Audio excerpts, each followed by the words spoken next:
ಎತ್ತನೇರಿದ ಕರ್ತನೊಬ್ಬನೇ ಜಗಕ್ಕೆಲ್ಲ, ಎತ್ತು ಬೆಳೆದ ಧಾನ್ಯವನುಂಬ ದೇವಕರಳೆಲ್ಲ ನಿಮ್ಮ ತೋಳಿನ ಮಕ್ಕಳು ಕಾಣ ರಾಮನಾಥ. ಇಲ್ಲಿ ಶಿವನ ಪಾರಮ್ಯವನ್ನು ದೇವರ ದಾಸಿಮರು ಹಾಡುತ್ತಿದ್ದಾರೆ. ನಂದಿ ಅಥವಾ ಎತ್ತು ಏರಿ ಕುಳಿತವನೇ ಶಿವನೊಬ್ಬನೇ ಜಗಕ್ಕೆಲ್ಲ ಒಡೆಯನು. ಈ ಎತ್ತಿನಿಂದ ಉತ್ತು ಬೆಳೆದ ಧಾನ್ಯಗಳೇ ಈ ಭೂಮಿ ಮೇಲಿರುವ ಮಾನವರಿಗೆ ಆಹಾರವಾಗಿದೆ. ಅವು ದೇವ ಮಾನವರಿಗೆಲ್ಲರೂ ತಾಯಿದಾತುಗಳಾಗಿವೆ. ಹಾಗಾಗಿ ಇಲ್ಲಿರುವ ದೇವರನ್ನು ಒಳಗೊಂಡಂತೆ ಸಕಲ ಜೀವಿಗಳಿಗೂ ನಿಮ್ಮ ತೊತ್ತಿನ ಮಕ್ಕಳು, ಅಂದರೆ ಶಿವನ ಸೇವಕರು ಎಂದು ದೇವರ ದಾಸಿಮನವರು ಇಲ್ಲಿ ಹೇಳುತ್ತಿದ್ದಾರೆ.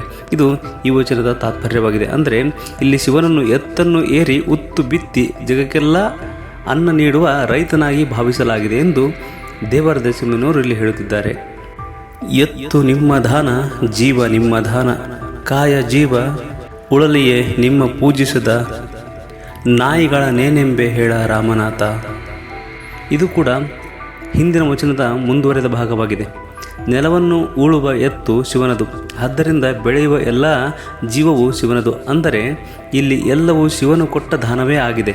ಹೀಗಿರುವಾಗ ಕೆಲವು ನಾಯಿಗಳು ಶಿವನಿಂದ ಜೀವವನ್ನು ಪಡೆದು ಅವನನ್ನು ಪೂಜಿಸುತ್ತಿಲ್ಲ. ಆದ್ದರಿಂದ ದೇವರ ದಾಸಿಮನವರು ಸಿಟ್ಟು ಬಂದಿದೆ. ಇಂತಹ ನಾಯಿಗಳನ್ನು ನಾನು ಏನೆಂದು ಟೀಕಿಸಲಿ ಎಂದು ಶಿವನನ್ನೇ ದೇವರ ದಾಸಿಮನವರು ಕೇಳುತ್ತಿದ್ದಾರೆ. ಇಳೆ ನಿಮ್ಮ ದಾನ, ಬೆಳೆ ನಿಮ್ಮ ದಾನ, ಸುಳಿದು ಸೂಸುವ ವಾಯು ನಿಮ್ಮ ದಾನ, ನಿಮ್ಮ ದಾನವನುಂಡು ಅನ್ಯರ ಹೊಗಳುವ ಕುನ್ನಿಗಳನೇನೆಂಬೆ ಹೇಳ ರಾಮನಾಥ. ಹಿಂದೆ ಪಂಪಯುಗದಲ್ಲಿ ಕವಿಗಳು ರಾಜನನ್ನು ಇಂದ್ರ, ಚಂದ್ರ ಎಂದೆಲ್ಲ ಹೋಳುತ್ತಿದ್ದರು.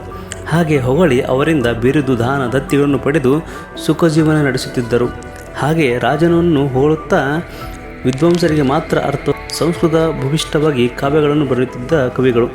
ಆದರೆ ಬಸವ ಯುಗದಲ್ಲಿ 13ನೇ ಅಥವಾ 12ನೇ ಶತಮಾನದಲ್ಲಿ ವಚನಕಾರರು ಜನರಿಗೆ ಬರೆದರು, ಜನರನ್ನು ಪರಿವರ್ತಿಸಲು ಬರೆದರು. ಸಾಮಾನ್ಯವಾಗಿ ಜನರು ಸಾಂಪ್ರದಾಯಸ್ಥರಾಗಿದ್ದರು. ಸಮಾಜದಲ್ಲಿ ಯಾವುದೇ ಮೂಲಭೂತ ಬದಲಾವಣೆಗಳನ್ನು ಇಚ್ಛಿಸುತ್ತಿರಲಿಲ್ಲ. ಹಾಗಾಗಿ ವಚನಕಾರರು ರಾಜ್ಯಾಶ್ರಯವನ್ನು ನೆಚ್ಚಲಿಲ್ಲ. ಈ ಹಿನ್ನೆಲೆಯಲ್ಲಿ ವಚನವನ್ನು ನೋಡಬಹುದು.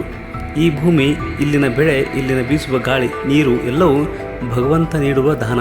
ಅಂದರೆ ಕೆಲವರು ಇದನ್ನು ಉಂಡು ಅನ್ಯರ ಹೋಳುತ್ತಿದ್ದಾರೆ. ಇಂತಹ ಕುನ್ನಿಗಳಿಗೆ, ಇಂಥ ನಾಯಿಗಳಿಗೆ ನಾನು ಏನೆಂದು ಹೇಳಲಿ ಎಂದು ದೇವರ ದಾಸಿಮನವರು ಕೇಳುತ್ತಿದ್ದಾರೆ.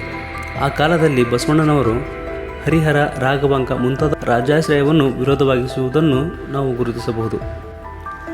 ನಾನೊಂದು ಸುರುಗೆಯನೇನೆಂದು ಹಿಡಿವೆನು, ಏನು ಕಿತ್ತೆನಿರಿವೆನು, ಜಗವೆಲ್ಲ ನೀನಾಗಿ ಇಪ್ಪೆ ರಾಮನಾಥ.